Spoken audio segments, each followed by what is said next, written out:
On a conclu la matinée ce matin en se disant il faut de la rencontre. Plus que de l'aide, plus que... Vous vous souvenez, il faut de la rencontre.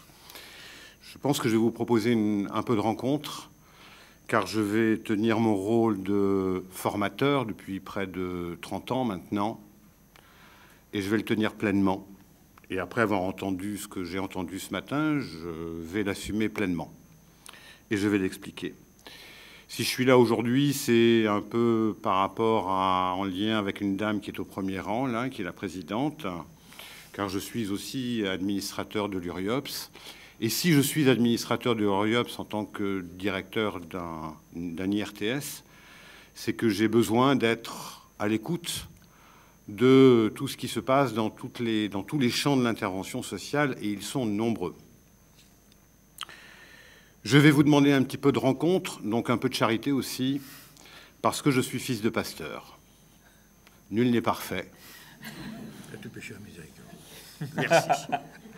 Je sens que j'ai d'emblée... Tu ne le savais pas. Je vais répondre aux 4 questions qui m'ont été posées, mais d'abord, je voudrais interpeller l'ensemble des thèmes de la formation et le confronter à celui de ce forum séminaire, celui de la liberté. Parce que la question de la liberté et de les questions de la liberté et de la formation sont intimement liées. De la liberté et ou de la libération. Je voyais dans le programme du séminaire qu'on passait de libération à liberté. Liberté au singulier, moi, elle me pose toujours problème. Liberté au pluriel, j'y crois beaucoup. Libération, dans le cadre de la formation, je crois que la formation, surtout dans notre domaine, et que la formation est une question de libération. N'importe qui que nous soyons, qui entrons dans un centre de formation professionnelle, en travail social, avons devant nous, j'ai envie de dire, toutes les exclusions, toutes les dépendances, tous les handicaps. Dans un IRTS comme celui que je dirige, nous préparons à 15 diplômes qui vont de la petite enfance jusqu'au grand âge, en passant par toutes les questions de dépendance, toutes les questions d'exclusion, toutes les questions du handicap. Et donc, quand on rentre, quand on passe le porche de cette école, on a des raisons d'avoir peur. Parce que je ne vois pas lequel d'entre nous peut sereinement se dire qu'il va sereinement aborder toutes les misères du monde. Ce n'est humainement pas possible. Ou alors, il le fait à dose homéopathique, c'est-à-dire non professionnelle. Ça, c'est un point essentiel. Nous devons donc nous libérer de nos peurs. C'est un des enjeux de la formation. Nous devons nous libérer de nos représentations de l'autre. À la base, je suis assistante sociale. Oui, j'accepte le genre féminin dans une profession qui est majoritairement féminine. D'habitude, ça fait rire. Chez vous, ça ne fait pas rire. Bon. Je l'ai assumé. Je change les règles du langage. Oui, je suis assistante sociale à la base. J'avais très peur du handicap moteur. J'avais très peur du handicap. J'avais fréquenté des personnes de la rue, j'avais très peur de la vieillesse et j'avais très peur du handicap. Un des enjeux de ma formation, on me l'a dit tout de suite, il faut que tu te libères de ces peurs-là. Donc j'ai fait des stages. Donc pour vous dire que l'enjeu de la formation, c'est un enjeu de libération progressive. Alors vous imaginez, dans un IRTS où on voit passer, dans les formations diplômantes, on voit passer 1500 personnes par an. En formation continue, un peu plus de 1000. La somme de peur qui arrive, vaut mieux être serein soi-même. Il vaut mieux avoir quelque part dans son corps, dans sa tête, ce que François Tcheng appelle le vide médian, ce que d'autres appellent la foi, ce que d'autres appellent une disponibilité pour accueillir. Accueillir, c'est une chose, et l'autre chose, c'est donner des réponses, parce que la formation, les gens y viennent, alors ils y viennent comment? Ont-ils la liberté de se former? Ont-ils la liberté de se former? Je vais vous donner quelques éléments de réponse. Sur les 1500 personnes qui sont en formation chez nous, la moitié sont ce qu'on appelle en formation initiale, c'est-à-dire qu'ils ont moins de 26 ans, grosso modo, ils ont le bac, une ou deux années de fac humaine ou sciences sociales.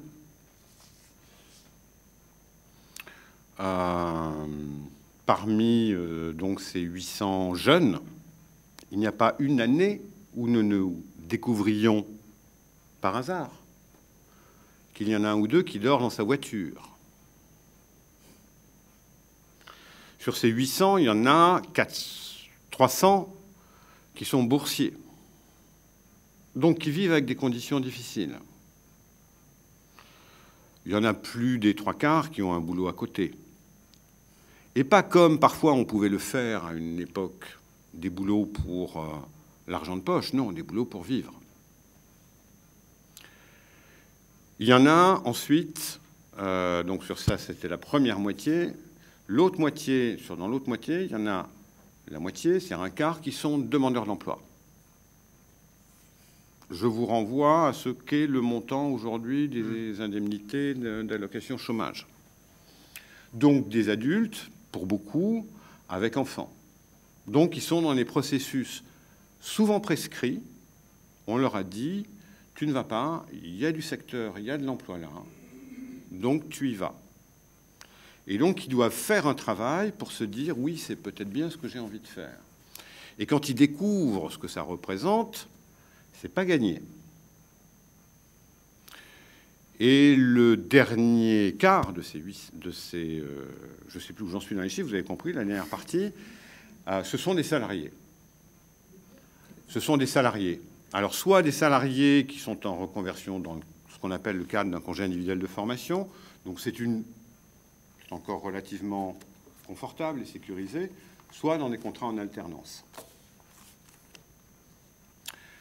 Voilà le paysage. Mais nombre d'entre eux sont là. Alors, je vais revenir à ceux qui sont en formation, aux jeunes. Pourquoi sont-ils là? Ont-ils choisi complètement de faire une formation professionnelle? Non. Ils ont fait, pour certains, ils ont tenté autre chose. Ils ont tenté médecine, ils ont tenté kiné, infirmière. Ils ne l'ont pas eu. Pour d'autres, ils ont commencé par aller en fac, mais n'ont pas eu le soutien et se sont rendus compte qu'ils avaient besoin d'être encadrés et soutenus. Donc ils ne sont pas là tout à fait par choix. Et quand on interroge un certain nombre d'entre eux, ils préféraient nettement aller vers de l'humanitaire, vers de l'étranger. Ça fait beaucoup plus rêver. Un petit du Burundi, c'est beaucoup plus attrayant qu'un petit de Goussainville dans la jeunesse actuelle. Alors, former, c'est ouvrir. D'abord, ouvrir à soi, ouvrir à accepter des situations qui sont parfois contraintes, qui sont parfois prescrites. Alors nous avons encore des militants. Nous avons des militants catholiques, chrétiens, de différentes confessions. Nous avons des jeunes femmes militantes qui s'engagent, qui disent clairement s'engager pour leur communauté musulmane. Nous avons des militants écolos. Nous avons des utopistes. Et nous avons des gens qui viennent pour la sécurité de l'emploi. Mais oui, ils viennent pour la sécurité de l'emploi. Parce que derrière, c'est un secteur qui, grosso modo, recrute. Quand nous parlons de travail social et de formation au travail social, je voudrais quand même vous en donner le spectre exact. Ça va de ce qu'on appelle les aides médico-psychologiques, qui sont des professionnels de l'accompagnement quotidien, au plus près du quotidien, au plus près des corps et des âmes et des histoires, jusqu'aux directeurs d'établissement, qui sont eux aussi au plus près de la gestion des établissements,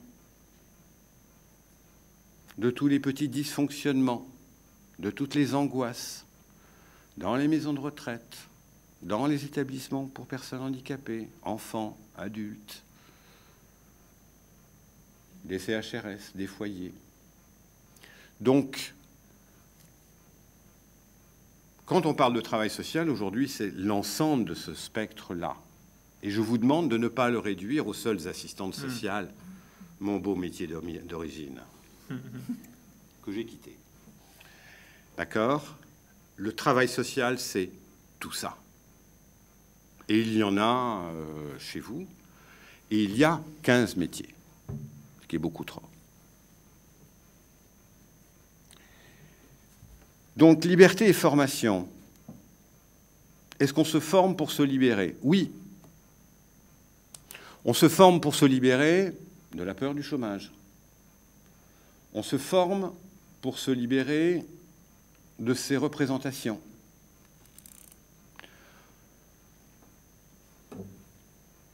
Le problème, c'est qu'on rencontre les autres en formation. Et ça, c'est un vrai problème. Parce que les autres ne pensent pas comme vous.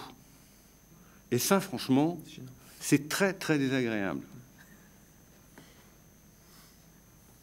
Autrement dit, je vous l'ai dit, on parle des questions de société.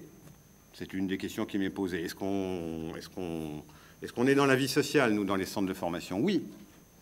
Quand surgit un débat comme celui qu'il y a eu l'année dernière sur le mariage pour tous ou sur la prostitution, la loi sur la prostitution, avez-vous une idée des débats qui peuvent jaillir dans des groupes de jeunes de 18 à 25 ans mélangés à des adultes en reconversion professionnelle de 35 à 50 ans?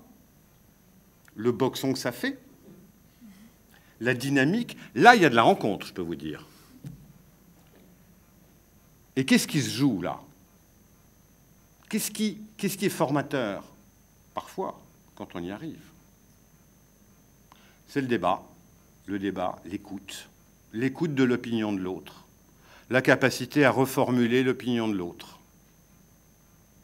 Bref, il se joue des choses essentielles sur la propre capacité personnelle d'un futur travailleur social à accepter les propos insultants, diffamatoires du mec de la rue. Le rejet absolu, parfois aussi. On entend toutes sortes d'excès dans un centre de formation en travail social, sur l'opinion des autres, sur les questions de société. Il se passe là un travail qui n'aboutit pas à tous les coups, hein, je ne vous garantis pas.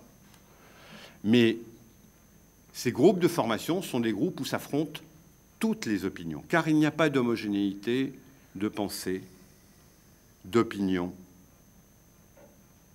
puisque le recrutement des étudiants vient de partout, avec toutes les composantes idéologiques, politiques, confessionnelles qu'il peut y avoir dans la société française. Des positions des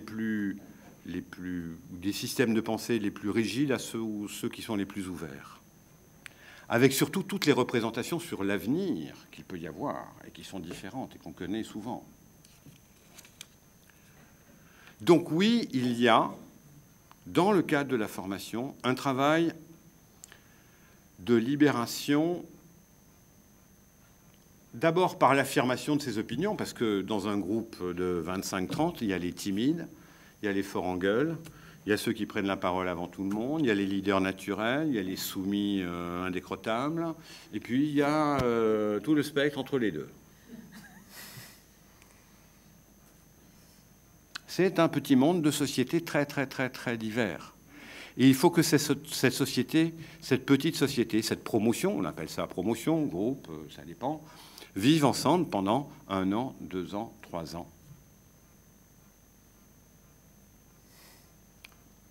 Alors, vous allez me poser la question, mais comment faites-vous? Par quoi ça passe? On va attendre un peu. Est-ce qu'ils viennent pour se libérer?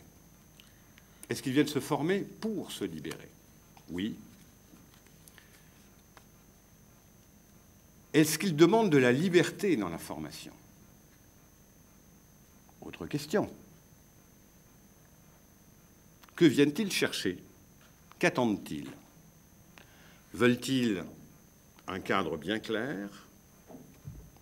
Veulent-ils des méthodes extrêmement ouvertes où ils vont se construire eux-mêmes?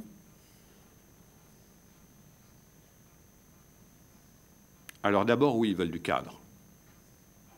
Ils veulent d'abord, avant le sens, parce que le sens, ils l'ont, eux, même caché. Ils veulent de la méthodologie. C'est la grande demande aujourd'hui, et c'est très bien, puisque les dernières réformes des diplômes ont mis en avant la méthodologie. Donc on fait de la méthodologie. On fait aussi beaucoup de politique publique, de plus en plus.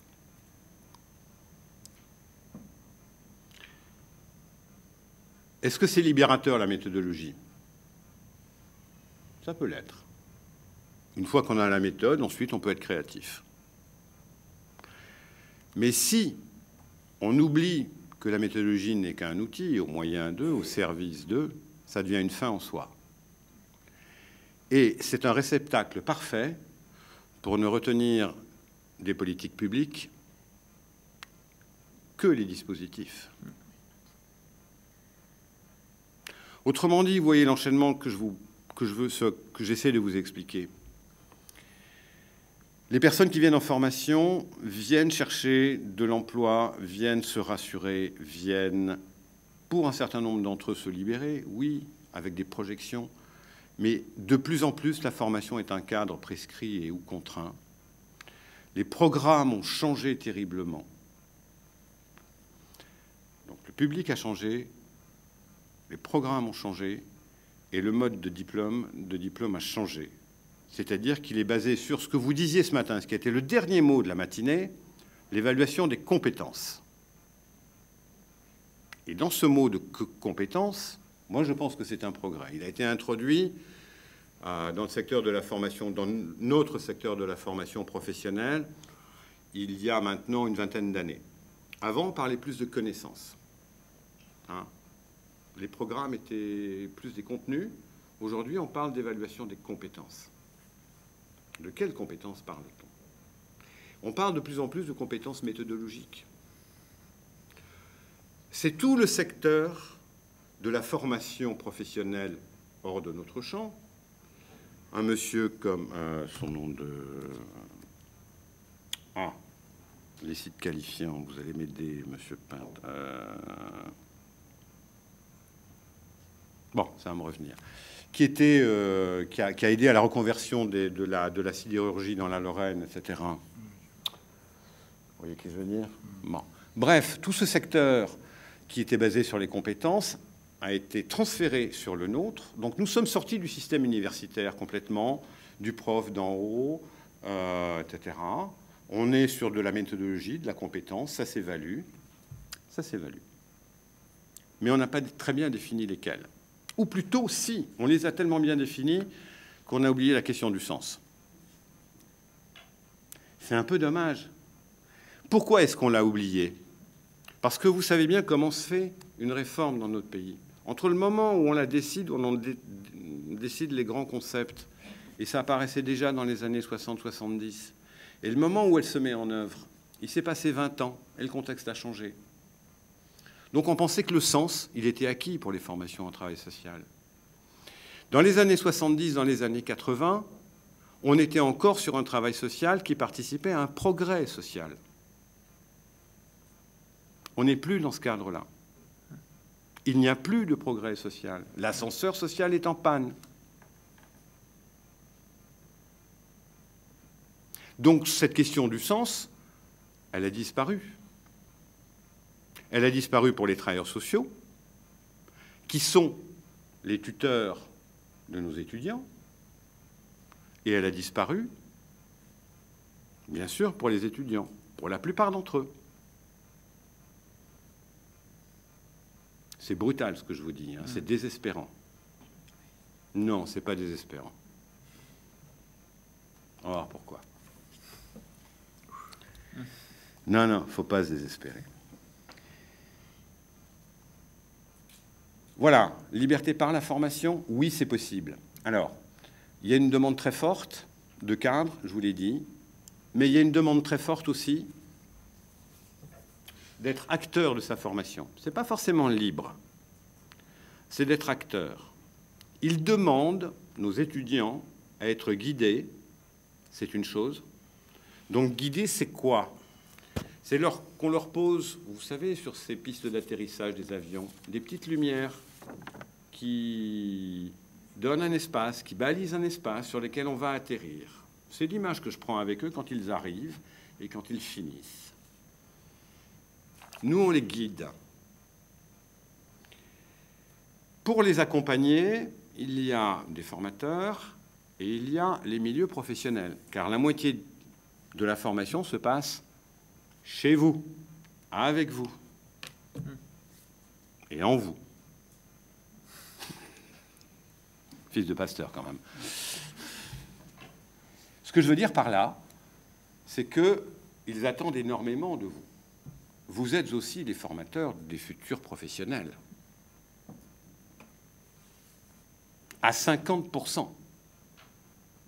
Et je vais même dire, probablement à plus que ça dans leur tête.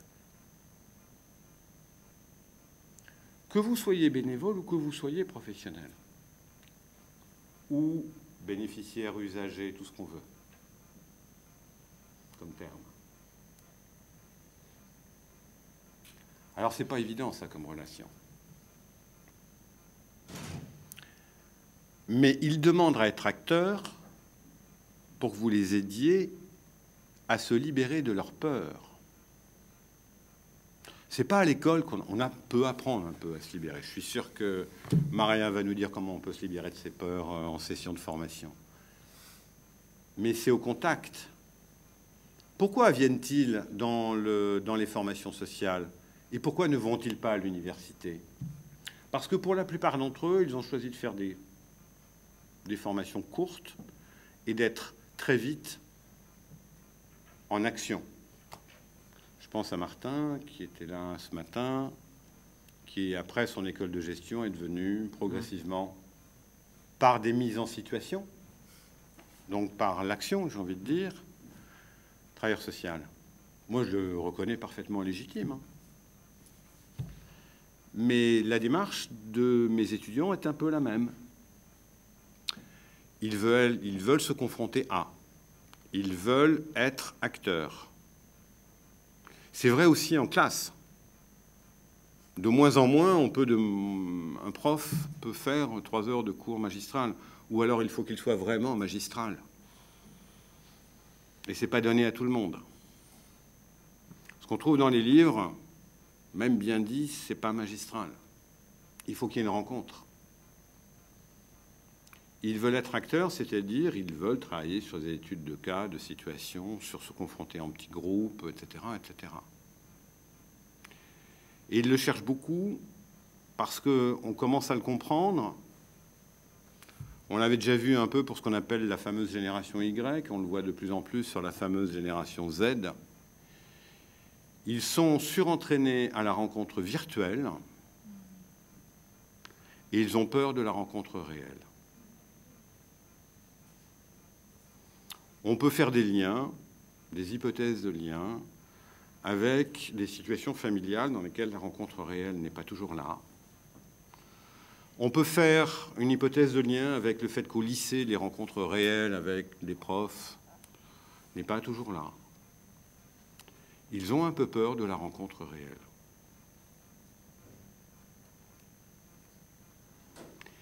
Et récemment, à l'URIOPS, on a réuni un groupe de travail, justement pour élaborer une position en vue des futurs états généraux du travail social. On a réuni 8 DRH de grosses associations. Et qu'est-ce qu'ils nous ont dit à un moment donné? Ils étaient surpris de voir des jeunes professionnels qui se mettaient en droit de réserve dès lors qu'il y avait une altercation un peu vive avec un accueilli, un usager, un bénéficiaire.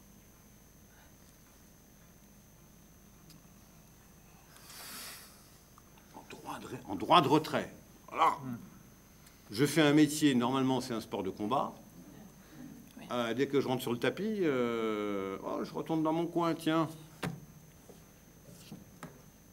Je vous le dis, parce que c'est un élément de réalité sociologique qu'on est en train d'appréhender et sur lequel on se pose quand même beaucoup de questions. Vous rajoutez à ça le nombre d'abandons en cours de formation grandissant pour toutes sortes de raisons. Et phénomène massif, les professions sociales n'attirent plus. Autrement dit, les IRTS ne remplissent plus. Si, il y a un métier qui est rempli encore parfaitement. Éducatrice de jeunes enfants. Ça tombe bien, il s'occupe de l'enfant qui va bien. Et puis, quand on est jeune femme, de 19 à 22 ans, ça peut compenser un désir de... Ça prépare, quoi. Non, celui-là, il attire parfaitement. Éducateur spécialisé, c'est en chute. Assistante sociale, ça fait 5 ans, 10 ans qu'on ne remplit plus les formations. Et il faudra s'interroger pourquoi. Et même, et surtout, les formations de niveau 5, ce qu'on appelle, qui sont en fait les formations d'aide à la personne, d'accompagnement, etc., et surtout d'aide au domicile, là où devrait avoir lieu la prévention, très difficile. Alors on a un secours. C'est les reconversions professionnelles à 30, 40, 50 ans. Nous, ça nous pose d'autres problèmes de formation, mais c'est pas... L'important, c'est qu'on puisse, eu égard aux questions de vieillissement, eu égard aux questions de prévention, avoir, puisqu'on nous le demande, fournir de la main-d'œuvre qualifiée et motivée.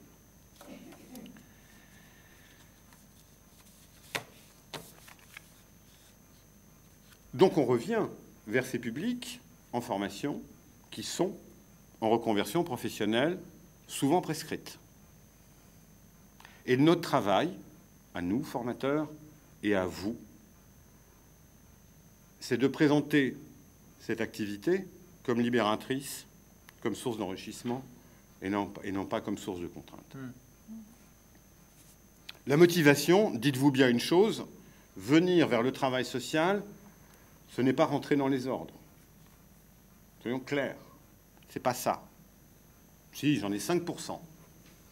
Mais 5% qui rentrent dans les ordres, ils vont faire leur stage aux enfants du canal, ils vont faire leur stage dans les de nuit, ils diront qu'ils ne veulent pas que leur stage soit gratifié, ils vont se donner corps et âme, jours et nuits. Ceux-là, vous pouvez les trouver. Si vous les voulez, vous les trouverez. 5-10%, suivant les promos. C'est tout. Ils existent, hein. Vous les trouverez.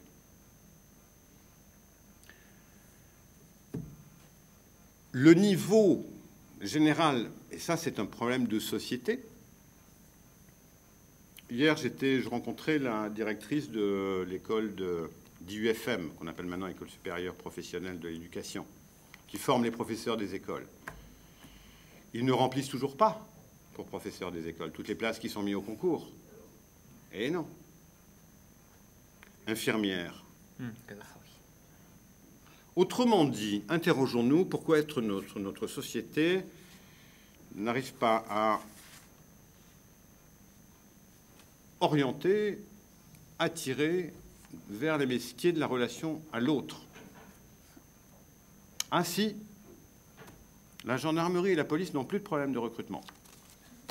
Ah oui. Les pompiers non plus. Si, ils en ont. Ah, c'est pas facile les pompiers. Ah, c'est un vrai problème, pompiers. Les pompiers volontaires. Alors, même les pompiers volontaires, moi je crois que... Non, les sapeurs-pompiers, ça va pas. Les pompiers volontaires, c'est très difficile. Très, très difficile. Savez-vous combien gagne une assistante sociale en début de carrière? Il y a des endroits où c'est très peu. Je ne vais pas citer le nom de l'association, mais il y a des associations. Non, je vous parle même de la fonction publique. Pardon? 1400 et quelque chose, 1390, 1400. Combien coûte un logement en région parisienne? Alors, 5 à 600 pour un studio, quoi. Donc, nous avons un problème propre à la région parisienne, hein, qui est très clair, qui n'est pas le même en région, en région, comme en province. On a un vrai problème en région parisienne d'attractivité. Parce que ça se sait, c'est le secteur du travail social est celui dont la revalorisation des salaires dans les dernières années a été la plus faible, tout métier confondu, toute branche professionnelle confondue. Donc c'est un corps social qui est progressivement dévalorisé. Donc il y a des problèmes d'attractivité. Et c'est les problèmes sur lesquels nous sommes aujourd'hui. Mais le grand enjeu pour moi, c'est celui que cela redevienne un métier de la rencontre. Et je pense que une partie du problème qu'a ce secteur pour recruter des personnes, ce sont des questions statutaires, j'ai envie de dire, notamment sur la région parisienne, mais aussi d'image, tant que les assistantes sociales seront assimilées à des dispositifs et à des tiroirs-caisses,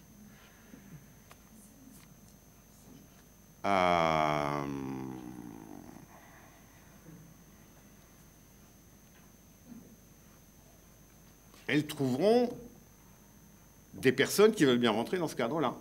Donc elles ne donneront aux usagers que ça. D'autant plus qu'elles sont principalement employées par les conseils généraux. Et je pense que dans les évolutions des politiques publiques, cet aspect de la décentralisation, qui a combien de temps maintenant? 82, 83. On a 30 ans de recul. On a le temps des bilans. La décentralisation a produit ses fruits, c'est-à-dire beaucoup de différences dans le service rendu, suivant les départements.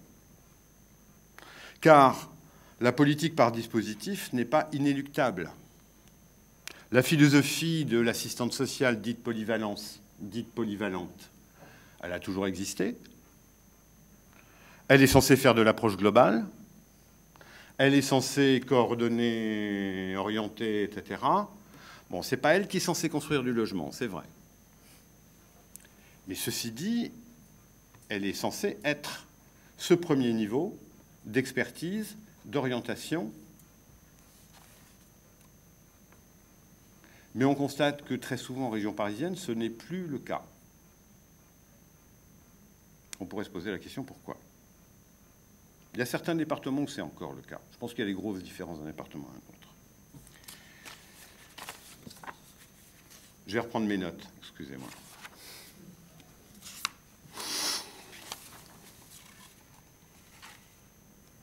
Alors, dans les évolutions des formations, je vous ai dit l'évolution du public. Elle est indispensable. Soyons d'accord, trouvons un compromis. Quelqu'un qui rentre dans un centre de formation n'est pas une oie qu'on va gaver. D'accord ? C'est-à-dire qu'on ne va pas lui rentrer de la psychologie, de la sociologie, du droit, de la méthodologie, et un peu, etc. Et elle va le ressortir instantanément à la sortie. On n'est pas dans cette logique-là. Jamais. On pourrait. L'enjeu, il est de faire de jeunes qui ont une très grande défiance à l'égard de la démocratie actuelle des adeptes des politiques publiques en vigueur. Je ne sais pas si vous voyez le chemin qui reste à faire.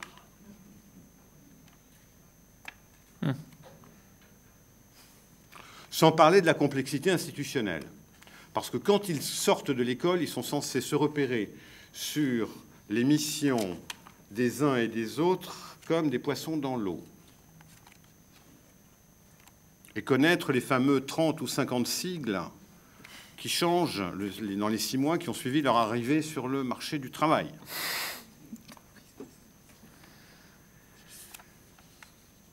Il est là notre défi. Nous avons donc une évolution des publics. Alors, nous avons une évolution des politiques sociales, et elle change à toute allure. Nous sommes, aujourd'hui, je considère que je ne suis plus du tout travailleur social. Moi, mon champ de référence, c'est celui de la formation. Soyons très clairs. Je suis organisme de formation, je suis contrôlé comme étant un organisme de formation. Donc je suis censé faire de la qualité, je suis censé, mais ma responsabilité administrative a augmenté de 40% en 10 ans. Autrement dit, aujourd'hui, j'embauche plus d'administratifs que de pédagogues. Pourquoi ? Parce qu'il faut contrôler l'utilisation de l'argent public. C'est bien, il y a eu des abus. Donc, pour chaque stagiaire qui passe une demi-journée chez moi, je dois fournir 1 voire 2 attestations de présence signées par lui et par l'enseignant qui était en face de lui. Vous multipliez 2000 stagiaires, 2500, allez, on met tout ensemble, fois 200 journées par an, ce qui fait 400 demi-journées, fois autant d'attestations. Je produis du papier. Mais c'est contrôlé. Et si j'essaye d'en sortir, moyennant quoi aussi, je le dis, les stagiaires qui sont en formation continue, qui sont au titre là, de demandeurs d'emploi, sont payés.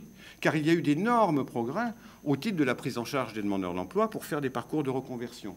Autrement dit, l'autre élément important pour nous, centre de formation, c'est que nous sommes l'interface entre le grand public et le marché de l'emploi. Nous sommes aussi en charge d'éducation et de diffusion des savoirs et de connaissances. Mais nous sommes d'abord vécus comme l'interface entre un public qui veut s'insérer professionnellement et des milieux professionnels. Milieux professionnels qui sont tous tout à fait d'accord sur ce qu'ils veulent comme type de professionnel assorti. Petites associations institutionnelles, grosses associations institutionnelles, petites associations militantes, services publics. Tout le monde est d'accord sur ce qu'est une assistante sociale. On est d'accord? Ou un éducateur spécialisé. Notre rôle, il est là. Il est d'être interface. Entre peut-être l'un ou l'une d'entre vous qui va vouloir se former sur tel aspect, parce que dans le cadre de son bénévolat ou de son volontariat, il va se dire « il faut que je travaille un peu là-dessus », et il va aller soit à l'IFS, soit à l'IRTS, parce qu'il aura repéré quelque chose qui lui plaît. Donc c'est ça mon métier. Mais la rencontre est importante. Donc nous sommes d'abord un instrument. Nous sommes aussi, ça c'est une fonction historique de tout établissement d'enseignement, c'est d'essayer d'analyser ce qui se passe dans son environnement professionnel et de l'articuler avec ce qui se passe dans le monde des connaissances. Je vais vous donner un exemple très simple. Est apparu dans la prise en charge des personnes autistes des méthodes nouvelles, notamment la méthode ABA, qui s'appuie sur des approches qu'on dit cognitivistes et qui sont venues heurter les milieux professionnels traditionnellement psychanalytiques. Notre place de centre de formation est d'être au cœur de cet affrontement entre les suppôts américains cognitivistes et les purs lacaniens psychanalytiques. Elle est là, notre place.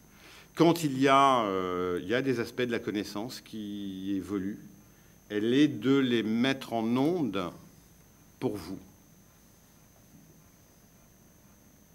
Elle est, je le ferai tout à l'heure, parce que pour moi c'est une fonction essentielle, je vous lirai des éléments de critique qui vont vous faire plaisir, je pense. D'une philosophe américaine qui s'appelle Judith Butler. Je ne sais pas si certains d'entre vous la connaissent. Bien sûr. Merci. Parce qu'elle devrait vous faire plaisir. Mais c'est d'aller chercher, autant que possible, et de provoquer des rencontres entre des idées, des connaissances, des courants de pensée, pour éviter que ni les uns ni les autres, nous nous sclérosions dans nos pensées, dans nos représentations. Elle est là, notre fonction. Et Dieu sait si dans le champ de la connaissance, ça bouge aussi aujourd'hui. Qu'est-ce qui bouge encore? À quelles évolutions sommes-nous soumises? Eh bien, une loi toute récente, nous sommes le 14 ? On est le 14. Nous sommes le 14. Une loi a été votée le 12 sur les stages. Les fameux stages dans l'enseignement. Vous en avez entendu parler, Monsieur Pinte?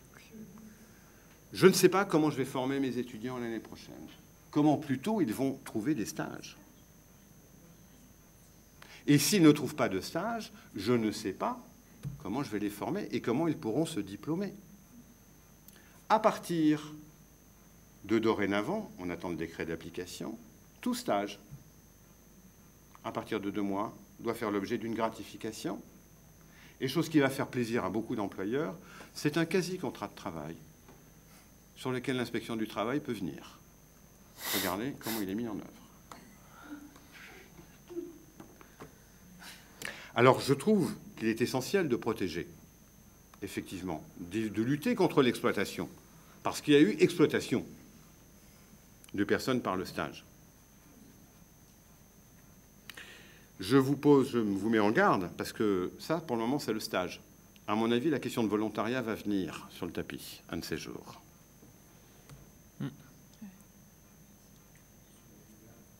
Bénévolat, volontariat.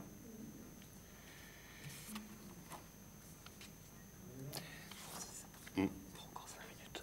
5 minutes, pas plus.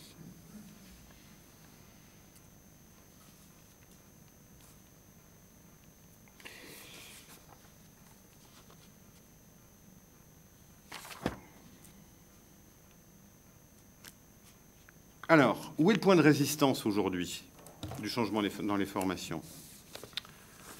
Je vais vous livrer une analyse très personnelle. Je pense que les centres de formation se sont beaucoup ouverts à des tas de choses. Je prends l'exemple de l'IRTS. Oui, on diplôme, entre guillemets, par la validation des acquis de l'expérience. On diplôme par l'apprentissage. Aujourd'hui, vous pouvez acquérir des diplômes dans ce pays qui aime tant les diplômes par toutes sortes de voies. Vous pouvez arriver en marchant sur les mains, on va vous diplômer. Pas de problème. La FNARS propose que l'expérience individuelle des personnes exclues fasse l'objet d'une validation par les acquis de l'expérience. Personnellement, j'ai envie de vous renvoyer la question. Faudrait-il qu'à ce titre, toute femme qui a eu 2 enfants puisse avoir la moitié du diplôme de sage-femme?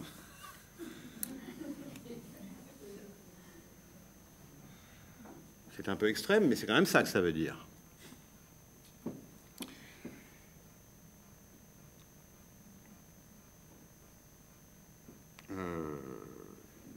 Oui, on diplôme sous toutes les formes. J'ai perdu le fil, excusez-moi.